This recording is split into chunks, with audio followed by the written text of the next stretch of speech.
మీరు రోజు tablets supplements తీసుకుంటున్నా కూడా మీ ఆరోగ్యంలో ఏం మార్పులు కనిపించడం లేదా? కాల్షియం ఉన్న బోన్స్ వీక్ గా ఉన్నాయా? ఐరన్ ఉన్న హిమోగ్లోబిన్ పెరగట్లేదా? ప్రోటీన్ తీసుకుంటున్నా కానీ బాడీ షేప్ మారట్లేదా? అయితే ప్రాబ్లం టాబ్లెట్స్ ది కాదు, ప్రాబ్లం న్యూట్రియంట్స్ బాడీలో సరిగ్గా అబ్జార్బ్ అవ్వకపోవడం. నమస్తే అందరికీ, నేను పవిత్ర, న్యూట్రిఫుల్లో న్యూట్రిషనిస్ట్.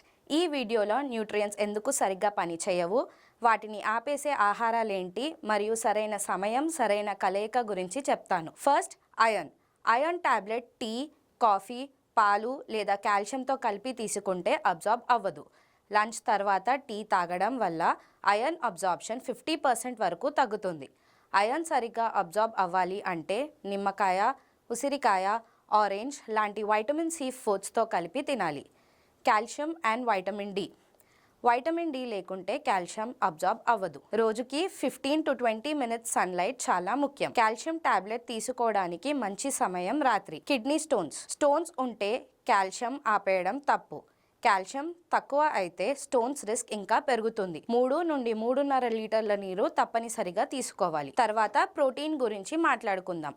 ప్రోటీన్ షేక్ తీసుకోవడం మాత్రమే సరిపోదు. శరీరానికి సరిపోయే శక్తి లేకపోతే ప్రోటీన్ మజిల్గా మారదు.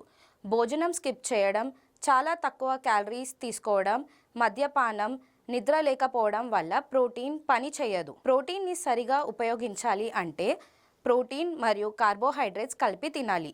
ఉదాహరణకి అన్నం మరియు పప్పు. అలసట, తిమ్మిర్లు, జ్ఞాపక శక్తి తగ్గడం B12 లోపం వల్ల వస్తాయి. గుడ్లు, చేపలు, పెరుగులో B12 పుష్కలంగా లభిస్తుంది. వెజిటేరియన్స్ డాక్టర్ సజెషన్తో సప్లిమెంట్స్ తీసుకోవాలి. మెగ్నీషియం ఇంకా జింక్. జుట్టు అధికంగా రాలడం, రోగనిరోధక శక్తి తగ్గడం, మజిల్ క్రాంప్స్ మరియు అలసట ఇవన్నీ జింక్ లేదా మెగ్నీషియం లోపం వల్ల జరుగుతాయి. Sugars, junk food, soft drinks ఎక్కువ తీసుకుంటే ఈ మినరల్ శరీరం నుండి బయటకి వెళ్ళిపోతాయి. గుమ్మడి గింజలు, అరటిపండు, హోల్ గ్రెయిన్స్ జింక్ మరియు మెగ్నీషియంకి మంచి ఆహారం.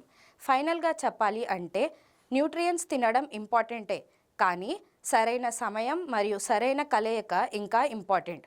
అబ్జార్ప్షన్ కరెక్ట్గా అయితే రిజల్ట్స్ తప్పకుండా కనిపిస్తాయి.